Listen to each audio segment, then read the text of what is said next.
Hello friends, welcome to MCQ वाला। तो देखिए फ्रेंड्स, बिहार दरोगा के 1275 सीटों पे वैकेंसी आई हुई है। जिस क्रम में जो हमारा टेस्ट सीरीज चल रहा है रुक्मणी पब्लिकेशंस का, इसमें कुल 30 सेट्स है और जिसमें अभी तक हमने 22 कंप्लीट करा रखे हैं। आपने नहीं देखा है तो जाके देख लीजिएगा, प्लेलिस्ट में सारी वीडियोस अपलोडेड है। और अभी एग्ज़ाम नज़दीक आ गया है तो आपको ज़्यादा से ज़्यादा सेट लगाने की आवश्यकताएं हैं, तो जाके सारी वीडियोस को प्लेलिस्ट में अच्छे से देख लीजिएगा। और आज की सेशन में हम देखेंगे सेट नंबर 23 को पूरे एक्सप्लेनेशन के साथ।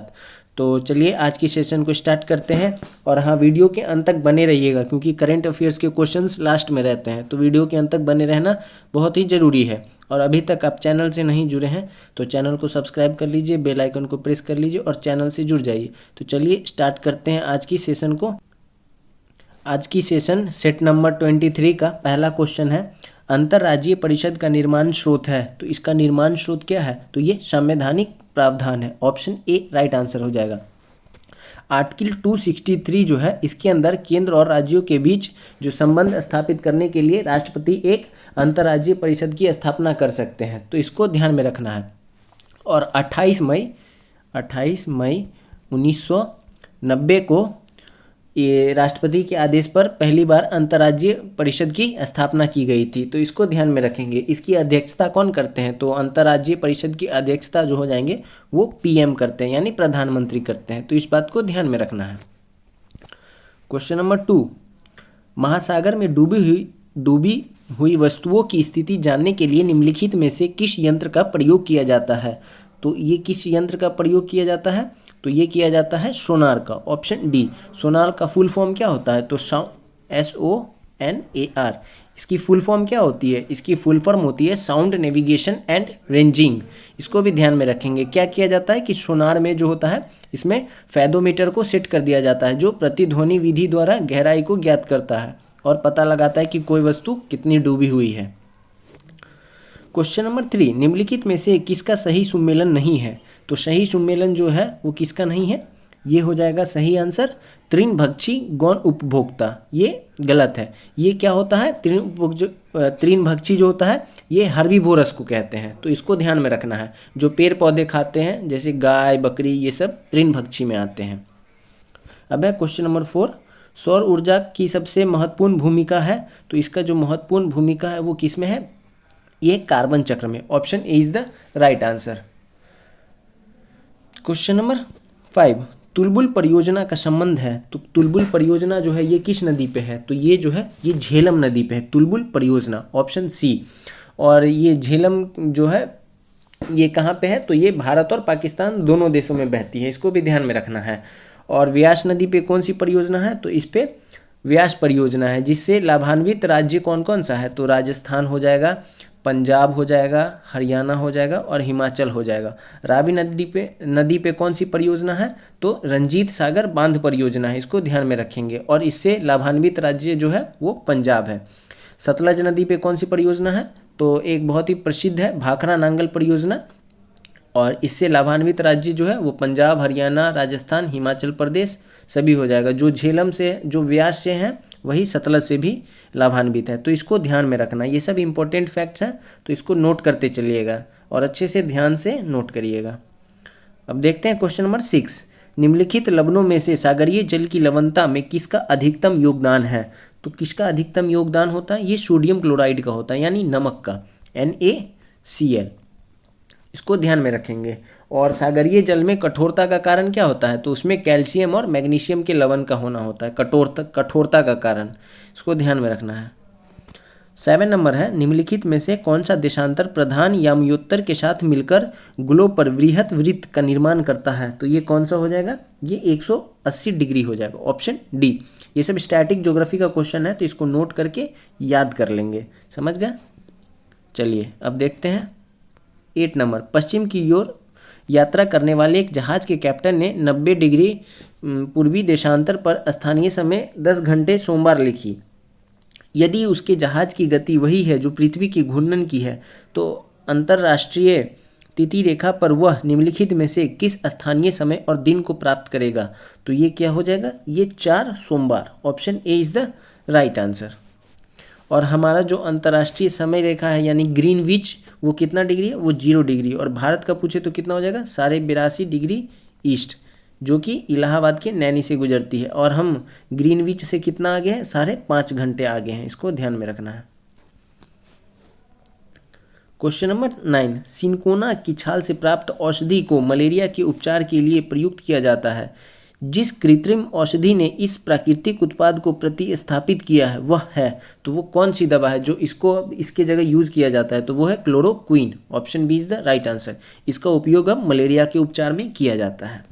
पहले किया जाता था सिनकोना की छाल को, अब क्लोरोक्विन को। 10 नंबर, आजकल सड़क की रोशनी में पीले लैंप बहुतायत में प्रयुक्त हो रहे हैं। इन लैंपों में निम्नलिखित में से किसका उपयोग करते हैं, तो इन लैंपों में जो उपयोग करते हैं वो किया जाता है सोडियम का। Option A is the right answer. Question number 11, ये सब स्टैटिक प्रश्न है तो इसको याद रखना है, इसमें एक्सप्लेनेशन की कोई बात नहीं है।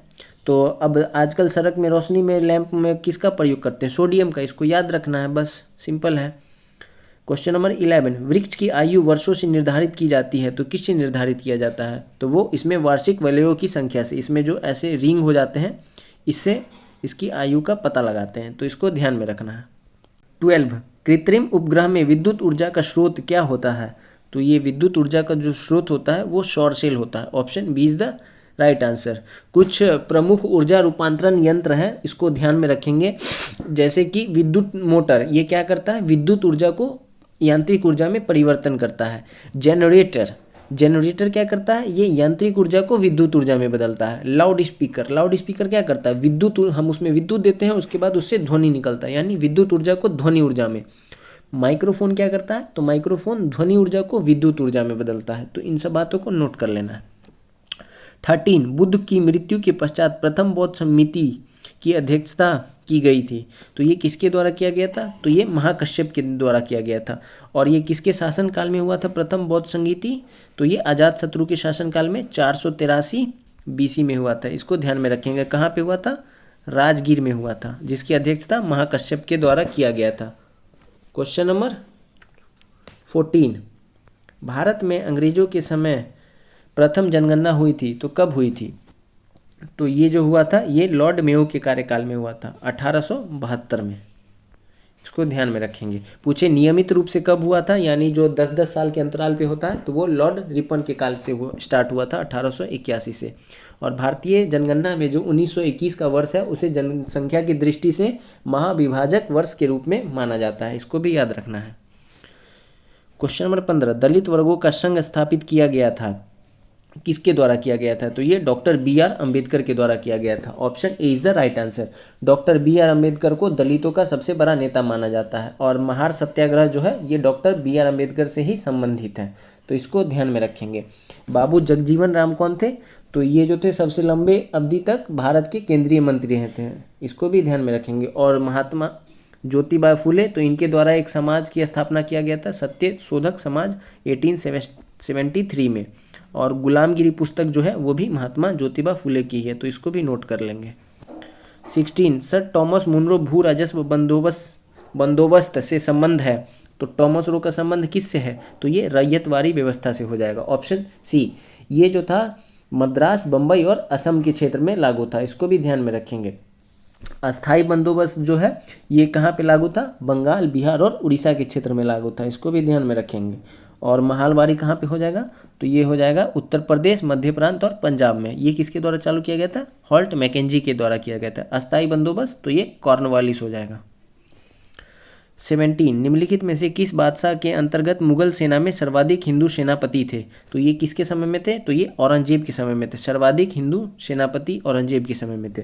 मनसबदारी प्रथा किसके द्वारा शुरू की गई थी, तो ये किया गया था अकबर के द्वारा 1574 में मनसबदारी। और पूछे सर्वाधिक मनसबदार किस में थे, तो वो औरंगजेब हो जाएगा, तो इसको ध्यान में रखना है। 18, बाल विवाह प्रथा को नियंत्रित करने हेतु 1872 में सिविल मैरिज एक्ट ने लड़कियों के विवाह की न्यूनतम उम्र निर्धारित की थी, तो लड़कियों की विवाह की जो न्यूनतम उम्र थी वो 14 वर्ष थी। Option A is the right answer. वर्तमान में जो बाल विवाह निषेध अधिनियम 1978 है, जिसके तहत लड़कों की आयु 21 वर्ष और लड़कियों की आयु 18 वर्ष है, इसको नोट कर लेना है। क्वेश्चन नंबर 19, निम्नलिखित में से सबसे बाद में क्या हुआ था? तो सबसे बाद में जो हुआ था तो इसमें से क्या हो जाएगा? तो हड़प की नीति कब आई थी? तो ये 1848 में थी। अस्थाई बंदोबस्त तो ये हो जाएगा 1793। सहायक संधि 1798 और बंगाल का विभाजन ये 1905 का है। तो सबसे बाद में पूछ रहा है तो ये बंगाल का विभाजन सही हो जाएगा, ऑप्शन बी। हड़प नीति किसके द्वारा लाया गया था? तो ये डलहौजी के द्वारा लाया गया था 1848 में। अस्थाई बंदोबस्त तो ये कॉर्नवालिस के द्वारा 1793 में, और सहायक संधि 1798 में वेलेस्ली के द्वारा, तो इसको ध्यान में रखेंगे। और बंगाल का विभाजन 1905 लॉर्ड कर्जन। 20, द्वितीय गोलमेज सम्मेलन में कांग्रेस के एक प्रतिनिधित्व के रूप में भाग लेने के लिए महात्मा गांधी बंबई से लंदन जिस पानी के जहाज से गए थे उसका नाम क्या था? तो उसका नाम जो था वो SS राजपूताना था, option A is the right answer. द्वितीय गोलमेज सम्मेलन कब हुआ था? तो ये 7 सितंबर 1931 को। इसी में गांधी जी गए थे SS राजपूताना से, और उस समय ब्रिटेन का प्रधानमंत्री कौन था? Ramsay MacDonald. लेकिन गांधी जी वहाँ से नाराज होकर वापस लौट गए थे क्योंकि उनके द्वारा सांप्रदायिक पंचांग दिया जा रहा था, यानी दलितों को अलग से निर्वाचन मंडल, जिसके तहत गांधी जी वहाँ से नाराज होकर वापस आ गए थे बीच में छोड़ के। क्वेश्चन नंबर 21, हरिपुरा जहां भारतीय राष्ट्रीय कांग्रेस का वार्षिक अधिवेशन 1938 में सुभाष चंद्र बोस की अध्यक्षता में हुआ था, वो निम्नलिखित राज्य में स्थित है। तो हरिपुरा कहाँ पे स्थित है? तो ये गुजरात में, ऑप्शन ए। इस क्वेश्चन से आपको ये याद रखना है कि हरिपुरा कांग्रेस अधिवेशन की अध्यक्षता सुभाष चंद्र बोस के द्वारा की गई थी। इसके बाद 1939 में त्रिपुरी, आपने त्रिपुरी संकट सुना होगा, इसकी भी जो अध्यक्षता है वो सुभाष चंद्र बोस ने जीत ली थी, लेकिन महात्मा गांधी नाराज हो गए थे, जिसके बाद सुभाष चंद्र बोस उससे इस्तीफा दे देते हैं। बाद में जाके राजेंद्र प्रसाद उसकी अध्यक्षता करते हैं। 22, भारतीय राष्ट्रीय आंदोलन पर इंडियन स्ट्रगल नामक पुस्तक लिखी हुई गई है, तो ये किसके द्वारा लिखी गई है? तो ये जो है पुस्तक ये सुभाष चंद्र बोस के द्वारा लिखा गया, ऑप्शन ए इंडियन स्ट्रगल। कुछ और पुस्तकें हैं अन्य लोगों के द्वारा लिखा गया है, जैसे कि जवाहरलाल नेहरू के द्वारा जो पुस्तक लिखी गई है वो है भारत की खोज। पट्टाभी सीतारमैया के द्वारा जो लिखा गया है वो है कांग्रेस का इतिहास। और कुछ पुस्तक देख लेते हैं, जैसे कि सत्यार्थ प्रकाश, ये लिखा गया दयानंद सरस्वती के द्वारा। इंडियन अर्नेस्ट वैलेंटाइन सिरोल के द्वारा। Indian divided doctor Rajendra Prasad. Hind Swaraj Mahatma Gandhi. Bharat Bharti Maithili चरण गुप्त। Home and the world Rabindranath Tagore. ये सब इंपॉर्टेंट बुक्स हैं, तो इसका नाम और बुक के जो ऑथर हैं उनका भी नाम एक साथ लिख के इसको याद रखना है। 23, लोकसभा की बैठक समाप्त की जा सकती है, तो कैसे किया जा सकता है? तो ये जो है स्थगन के द्वारा, विघटन के द्वारा और सत्रावसान के द्वारा, तो उपयुक्त सभी हो जाएगा, तो option D is the right answer. ये किसके द्वारा किया जाता है? तो ये किया जाता है लोकसभा के स्पीकर के द्वारा। आर्टिकल 85 में यह मेंशन है कि राष्ट्रपति जो है प्रधानमंत्री के परामर्श पर लोकसभा को भंग करवा सकते हैं स्पीकर को कह के। तो अल्टीमेटली करता कौन है अनाउंसमेंट? तो वो स्पीकर करता है, इसको नोट रखना। 24, भारत की संचित निधि से धन निर्गत पर किसका नियंत्रण है? तो संचित निधि से जो है वो धन निकालने का उपयुक्त में से कोई नहीं हो जाएगा, क्योंकि ये केवल संसदीय विधि के द्वारा ही निकाला जा सकता है और किसी अन्य विधि के द्वारा नहीं निकाला जा सकता है, इसको ध्यान में रखेंगे। और संचित निधि जो है ये किस आर्टिकल में? 266 में है, इसको ध्यान रखेंगे। 267 में जो है वो आकस्मिकता निधि का वर्णन है। 25, संविधान के किस अनुच्छेद के अंतर्गत धन विधेयक को परिभाषित किया गया है? तो ये किया गया है आर्टिकल 110 के अंदर, option B is the right answer. धन विधेयक का परिभाषा आर्टिकल 110। 109 में क्या है? धन विधेयक की प्रक्रिया है। और 111 में क्या है? 109 में धन विधेयक की प्रक्रिया, और 111 में क्या है कि दोनों सदनों द्वारा पारित विधेयक पर राष्ट्रपति का हस्ताक्षर से संबंधित है 111, तो इसको भी नोट रखेंगे। 26, महरौली लौह स्तंभ में चंद्र का तात्पर्य समानता किस शासक से किया जाता है? तो महरौली का जो लौह स्तंभ है ये चंद्रगुप्त द्वितीय से संबंधित है, ऑप्शन बी। ऑप्शन सी, इस लौह स्तंभ की सबसे खास बात यह है कि इस पर अभी तक जंग नहीं लगा है, तो इसको ध्यान में रखेंगे, चंद्रगुप्त द्वितीय से संबंधित है। क्वेश्चन नंबर 27, भारत में संविधान सभा का गठन किसकी अनुशंसा से किया गया था? तो संविधान सभा का जो गठन है ये किया गया था कैबिनेट मिशन योजना, option C. Cabinet mission Bharat कब आया था? 1946 में आया था। इसमें कुल 3 सदस्य थे, पैथिक लॉरेंस, स्टैफोर्ड क्रिप्स और अलेक्जेंडर, और इसके अध्यक्ष थे लॉरेंस, तो इसको भी ध्यान में रखना है। और इन्हीं की अनुशंसा पे संविधान सभा का गठन किया गया था। 28, संविधान सभा के सदस्यों का निर्वाचन किस आधार पर किया गया? तो ये संविधान सभा के जो सदस्य हैं इनका निर्वाचन किया गया था जनता द्वारा अप्रत्यक्ष निर्वाचन के आधार पे। Option B is the right answer. 10 lakh की आबादी पर एक प्रतिनिधित्व ऐसा फिक्स किया गया था। 29 संविधान के आधारभूत उद्देश्यों एवं लक्ष्यों का संविधान के किस भाग में वर्णन किया गया है? तो ये जो है ये किया गया है प्रस्तावना में। ऑप्शन ए प्रस्तावना। और प्रस्तावना की विचार ये कहाँ से लिया गया था? तो ये यूएसए से लिया गया था। और प्रस्तावना को ही संविधान का आत्मा और हृदय भी कहा जाता है, इसको ध्यान में रखना है। और अभी तक बस एक ही बार संशोधन हुआ है, 42वां संविधान संशोधन 1976, जिसके तहत 3 शब्द को जोड़ा गया था, समाजवादी, पंथनिरपेक्ष और अखंडता को। इसको ध्यान में रखना। क्वेश्चन नंबर 30 सूची 1 को सूची 2 से मिलाना है। कॉर्बेट राष्ट्रीय उद्यान ये कहाँ पे है? जिम कॉर्बेट, तो ये है उत्तराखंड में, तो ए का हो जाएगा 2। सरिस्का वन्य जीव अभयारण्य ये कहाँ पे है? तो ये राजस्थान में है। बांधवगढ़ कहाँ पे है? ये मध्य प्रदेश में। और बांदीपुर ये कर्नाटक हो जाएगा। तो ए का 2, बी का 3, सी का 4, तो option B is the right answer. 31 निम्नलिखित में कौन सुमेलित नहीं है? तो स्टेट एंड इट्स कैपिटल है, तो कौन सा पूछ रहे कौन सा सुमेलित है? तो मणिपुर की कैपिटल क्या होती है? ये इम्फाल होता है, सुमेलित नहीं है। मेघालय का क्या होता है? शिलोंग होता है, ये भी सुमेलित नहीं है। अरुणाचल प्रदेश का ईटानगर ये सुमेलित है। और नागालैंड का क्या होता है? कोहिमा, तो ये भी सुमेलित नहीं है। तो option B is the right answer. 32 Palghat दर्रा निम्नलिखित में से किस किस स्थान के मध्य स्थित है? तो पालघाट दर्रा जो है ये नीलगिरी और अन्नामलाई के बीच स्थित है। ये क्या करता है? कोयम्बटूर और कोचीन के बीच संपर्क मार्ग स्थापित करता है, इसको ध्यान में रखेंगे। और नीलगिरी की जो पहाड़ी है ये मुख्यतः तमिलनाडु में ही स्थित है।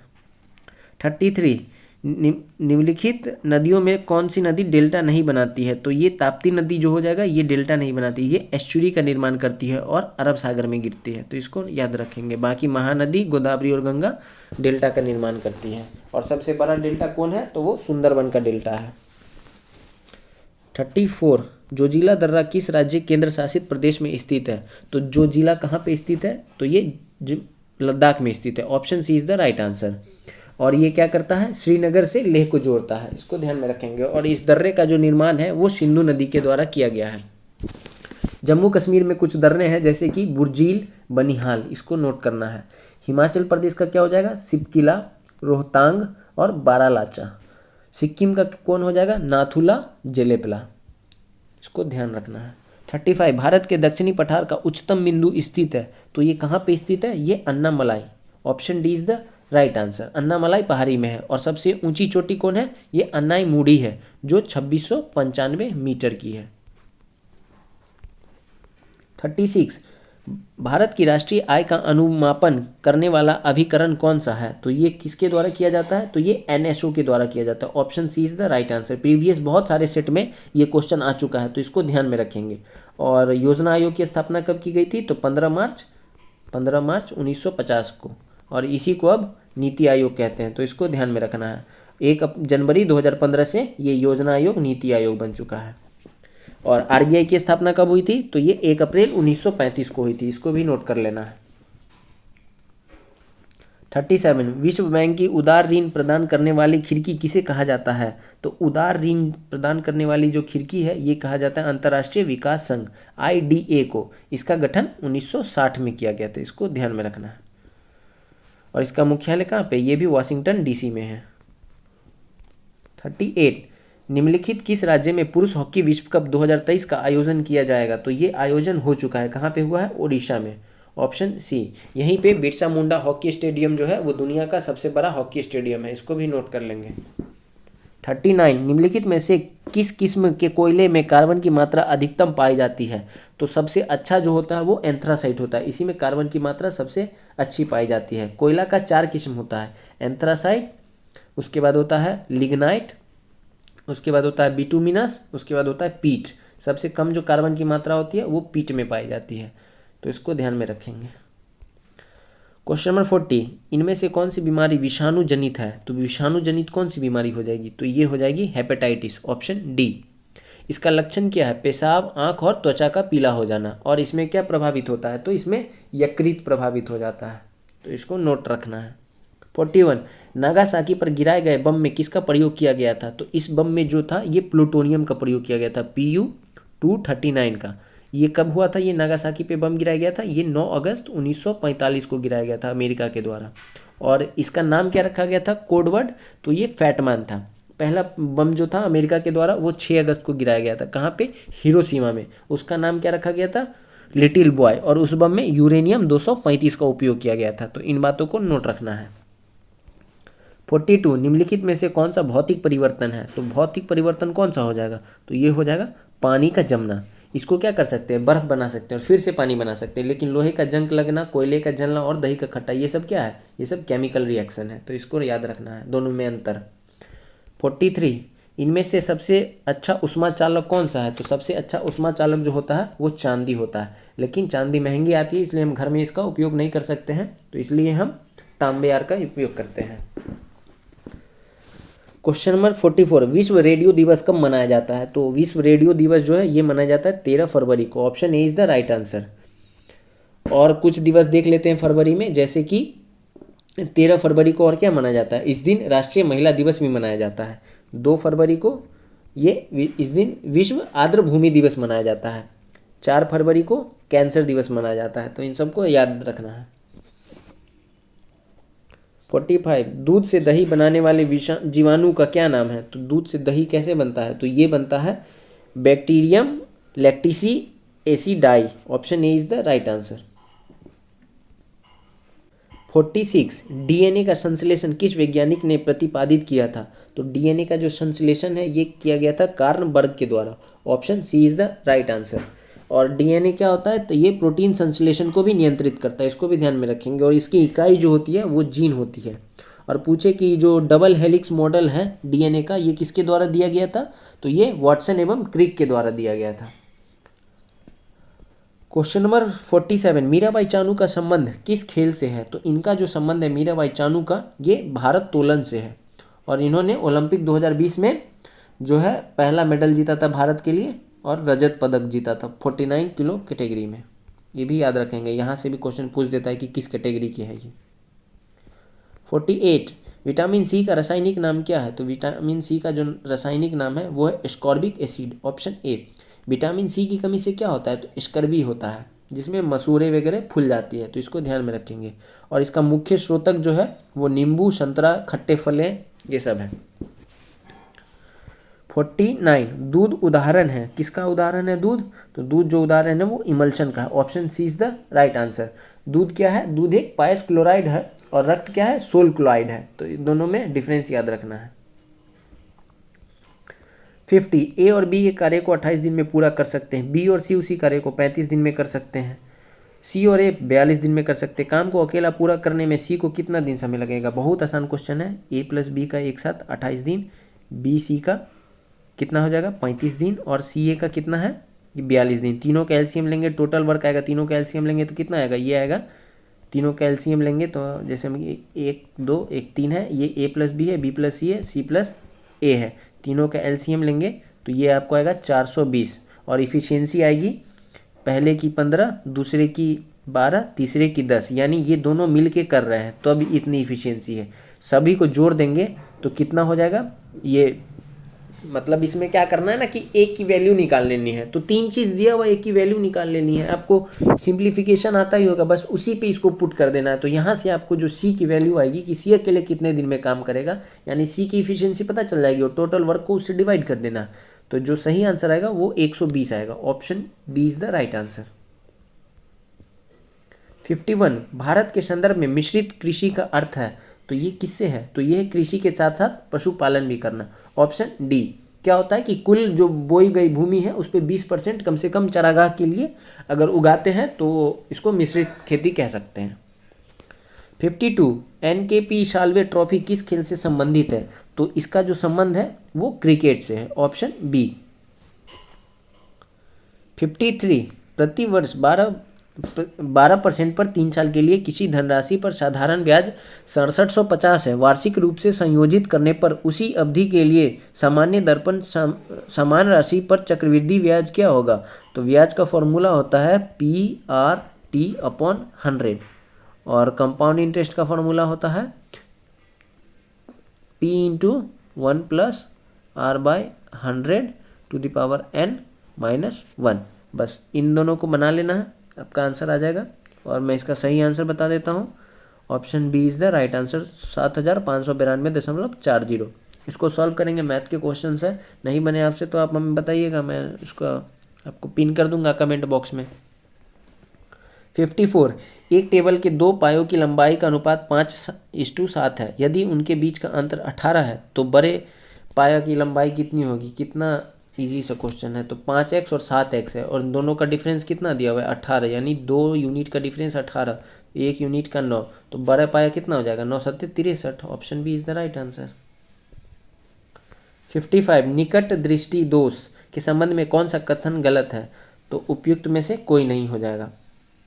तो सही क्या है, तो इसमें जो है ऊपर सभी सही है। इस दोष में दूर की वस्तुएं स्पष्ट नहीं दिखाई देती है, सही बात है। दोष में उचित पावर के अवतल लेंस का चश्मा यूज़ किया जाता है, ये भी सही है। और इसमें नेत्र गोलक आईबॉल कुछ बड़ा हो जाता है जिससे वस्तु का प्रतिबिंब रेटिना पर न बनकर उससे पहले बन जाता है। तो ये तीनों सही है। 56, किसी परिपथ में प्रेरित धारा की दिशा सदैव इस प्रकार की होती है कि वह उस कारण का विरोध करती है जिसके कारण वह उत्पन्न होती है। यह क्या है। तो यह जो होता है यह लिंच का नियम है। Option C is the right answer. तो इस नियम को याद रखना है। 57, यूरोपा और टाइटन क्रमशः किन ग्रहों के उपग्रह हैं। तो ये किसका है, यह बृहस्पति और शनि का है। बृहस्पति का हो जाएगा यूरोपा और शनि का हो जाएगा टाइटन। तो इसको ध्यान में रखेंगे। मंगल का कौन सा है उपग्रह, तो मंगल का उपग्रह है फोबोस और डिमोस। और डिमोस जो है ये सौरमंडल का सबसे छोटा उपग्रह भी है, इसको भी ध्यान में रखना है। 58, हीलियम की खोज किसने की थी। तो हीलियम की जो खोज है ये किया गया था लाकेयर के द्वारा। Option B is the right answer. 59, निम्नलिखित में से रेड लैड है। तो ये रेड लैड क्या होता है, तो रेड लैड जो होता है ये होता है Pb3O4। Option C. और इसका प्रयोग जो होता है फ्लिंट कांच बनाने में और सीमेंट के रूप में, ऑक्सीकारक के रूप में भी किया जाता है। इसको याद रखेंगे, Pb3O4 red lead. 60, pinch blade अयस्क है। तो पिंच ब्लेड जो है ये यूरेनियम का अयस्क है। ऑप्शन सी बहुत ही इंपॉर्टेंट है, इसको याद रखेंगे। और यूरेनियम को क्या कहा जाता है, आशा धातु कहा जाता है। और भारत में जो है सर्वाधिक यूरेनियम ये झारखंड के जादूगोड़ा खान से होता है, इसको भी याद रखना है। 61, एक प्रोटॉन को दूसरे प्रोटॉन के पास लाने में वैद्युत स्थिति ऊर्जा क्या होती है। तो ये जो होती है बढ़ती है। Option C is the right answer. और प्रोटॉन की खोज किसने की थी, तो ये किया गया था गोल्डस्टीन के द्वारा। और क्या देख सकते हैं इसके बारे में, और यह एक धनात्मक मूलकण है। चलिए 62 देखते हैं। विटामिन के का क्या कार्य है। तो विटामिन के का जो है वो रक्त को थक्का जमाता है। Option B is the right answer. और विटामिन के का रासायनिक नाम क्या है, तो ये फिलोक्विनोन है, तो इसको भी याद रखेंगे। और विटामिन ई के बारे में देखते हैं। तो विटामिन ई जो है इसकी कमी से क्या होता है, नपुंसकता होता है, इसको ध्यान में रखना है। और इसका रासायनिक नाम क्या है विटामिन ई का, वो है टोकोफेरॉल। 63, तिल्ली को कहते हैं, तिल्ली को क्या कहते हैं। तो तिल्ली को कहते हैं, उपयुक्त बी और सी दोनों हो जाएगा, यानी रक्त बैंक और आरबीसी का शमशान घाट, ये दोनों कहते हैं। तो इसको ध्यान में रखेंगे। 64 है कि कवक और शैवाल के परस्पर संबंध से एक नया पादप वर्ग बनता है। तो कवक और शैवाल का जो पहला प्यार होता है उससे बनता है लाइकेन, इसको याद रखेंगे। हम ऐसे ही याद किए, आप लोग भी ऐसे ही याद करिए, याद रहेगा। कवक और शैवाल बनेगा लाइकेन, कवक प्लस शैवाल बनेगा लाइकेन।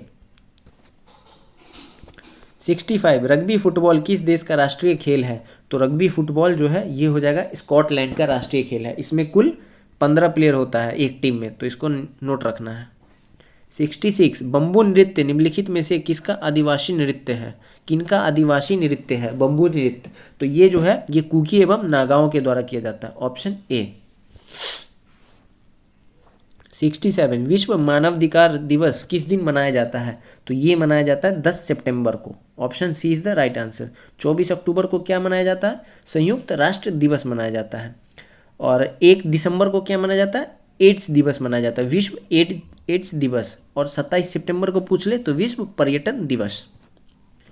68 है, वाटरलू की युद्ध 1815 में किस महान योद्धा का अंतिम रूप से पतन हुआ था? तो ये जो था ये नेपोलियन बोनापार्ट का था, ऑप्शन ए, ये इसका आखिरी युद्ध था। 69 कौन सा जोड़ा सुमेलित नहीं है? तो कौन सा जोड़ा सुमेलित नहीं है? फिल्म अभिनेत्री नरगिस जद्दनबाई, सही बात है। फिल्म अभिनेता दिलीप कुमार, यूसुफ खान, सही है।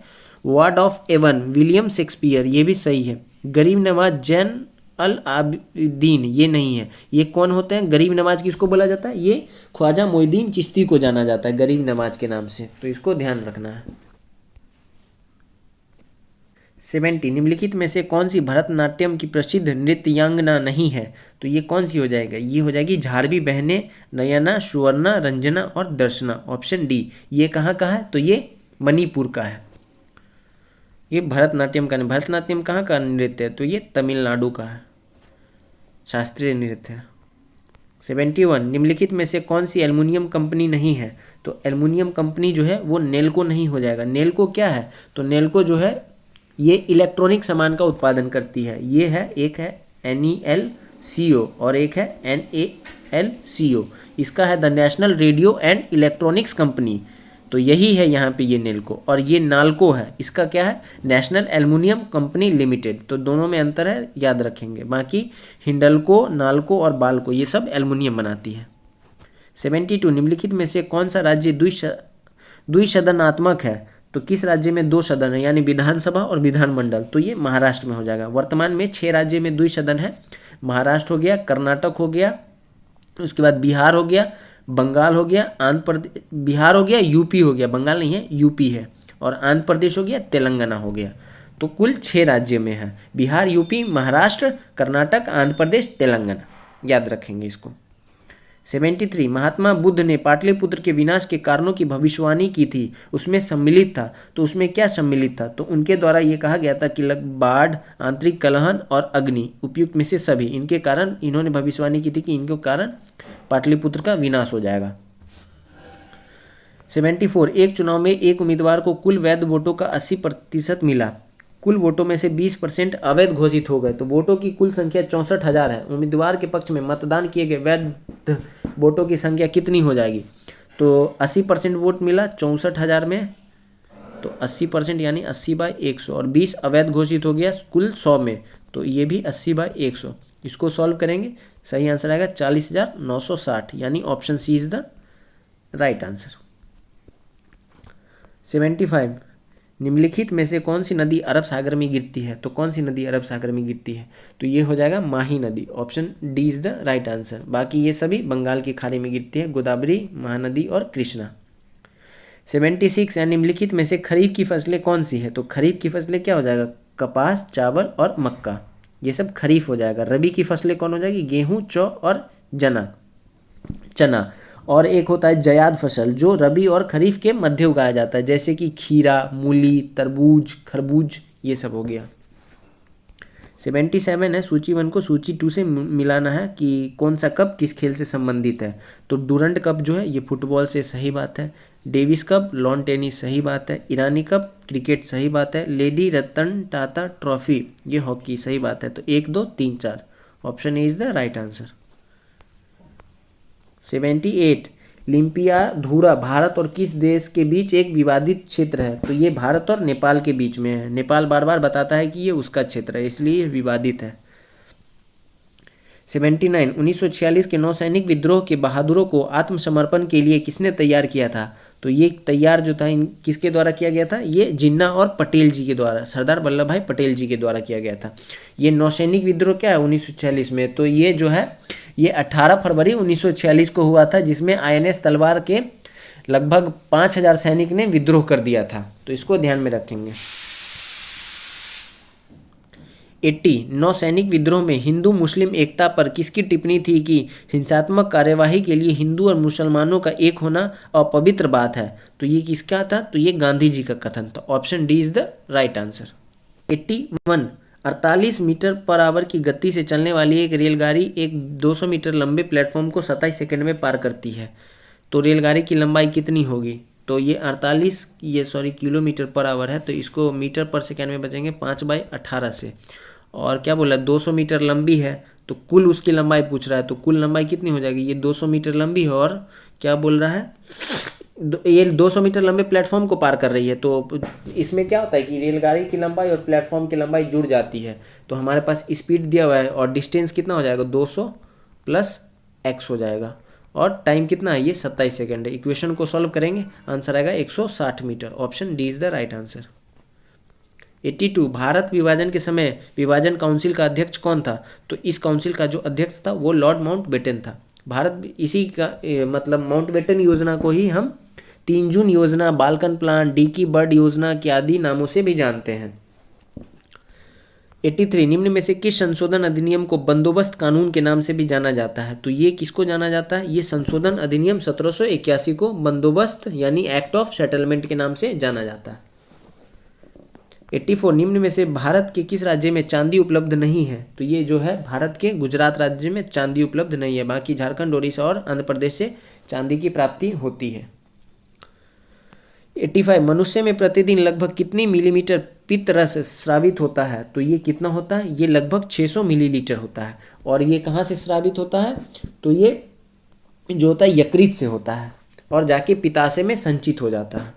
उसके बाद जब जब हम भोजन खाते हैं वो धीरे धीरे उस पर छिड़कते रहता है। 86, किस राज्य में जाति आधारित जनगणना पर उच्च न्यायालय ने लगाई रोक को हटा दिया गया है, तो ये अभी बिहार में हुआ है। Option A. अब करेंट अफेयर्स के क्वेश्चन है यहाँ से 86 से, तो इसको अच्छे से ध्यान में रखना है, अच्छे से नोट कर लेना है, जो याद ना हो उसको नोट कर लेना है, क्योंकि अपने द्वारा लिखा हुआ नोट्स बहुत ही काम आता है। 87, सूर्य का अवलोकन करने वाले पहले भारतीय अंतरिक्ष मिशन का नाम क्या रखा गया है, तो ये रखा गया Aditya L1। Option B is the right answer. 88, debut match की प्रथम पारी में शतक लगाने वाले तीसरे भारतीय ओपनर बन गए हैं, तो ये कौन बन गए हैं, तो ये यशस्वी जायसवाल। Option C. 89, किस देश की संसद ने अपने सुप्रीम कोर्ट की शक्ति को सीमित करने वाली विधेयक को पारित किया है, तो ये किया गया है इजराइल के द्वारा। ऑप्शन सी। इजराइल की संसद को हम क्या कहते हैं, तो वहाँ की संसद को नीशेट कहा जाता है। 90, फिल्म फेयर अवार्ड 2023 में किसे सर्वश्रेष्ठ अभिनेत्री का अवार्ड दिया गया है, तो ये जो दिया गया है ये आलिया भट्ट को दिया गया है, गंगूबाई काठियावारी के लिए। 91, साइकिलिंग फेडरेशन ऑफ इंडिया का अध्यक्ष किसे नियुक्त किया गया है, तो ये किया गया है पंकज सिंह को, साइकिलिंग फेडरेशन ऑफ इंडिया का अध्यक्ष। 92, अप्रैल 2023 में पीएम नरेंद्र मोदी ने कितने एफएम ट्रांसमीटरों का उद्घाटन किया है, तो ये किया गया है 91। Option D is the right answer. 93, किस राज्य ने एक पंचायत एक प्लेग्राउंड प्रोजेक्ट की शुरुआत की है, तो ये कहाँ से किया गया है, तो ये केरल से किया गया, एक पंचायत एक प्लेग्राउंड।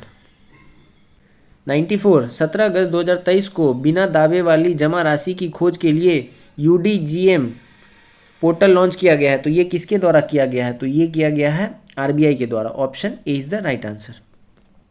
95, नेशनल क्वांटम मिशन के तहत कितने करोड़ रुपए की मंजूरी दी गई है, तो ये जो है 6000 करोड़ रुपए की मंजूरी दी गई है क्वांटम मिशन के लिए।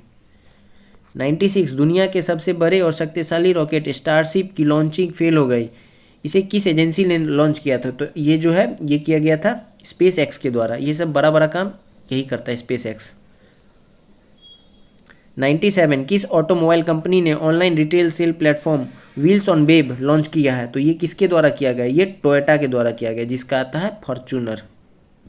98, अज्ञात शवों के लिए DNA डेटाबेस तैयार करने वाला पहला राज्य कौन बन गया है, तो ये बन गया हिमाचल प्रदेश। क्या होता है, भूस्खलन में बहुत सारे लोग मर जाते हैं जिनके बारे में पता नहीं चल पाता है, तो उन्हीं का भी ये DNA डेटाबेस तैयार करेगा। 99, अप्रैल 2023 में निम्न में से किस कंपनी को मिनी रत्न कैटेगरी 1 का दर्जा मिला है, तो ये मिला है solar energy corporation of India को। इसकी स्थापना कब हुई थी, 2011 में।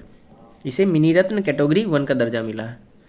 लास्ट क्वेश्चन नंबर 100, भारत की पहली semi high speed regional rail service को क्या नाम दिया गया है, तो इसका नाम रैपिड एक्स रखा गया है। Option C is the right answer. और ये जो है इसका संचालन राष्ट्रीय राजधानी क्षेत्र परिवहन निगम के द्वारा किया जा रहा है, तो इसको भी याद रखना है। तो आज ये हमारा सेट नंबर 23 कंप्लीट हुआ। कल हम मिलेंगे एक नए सेशन में सेट नंबर 24 में।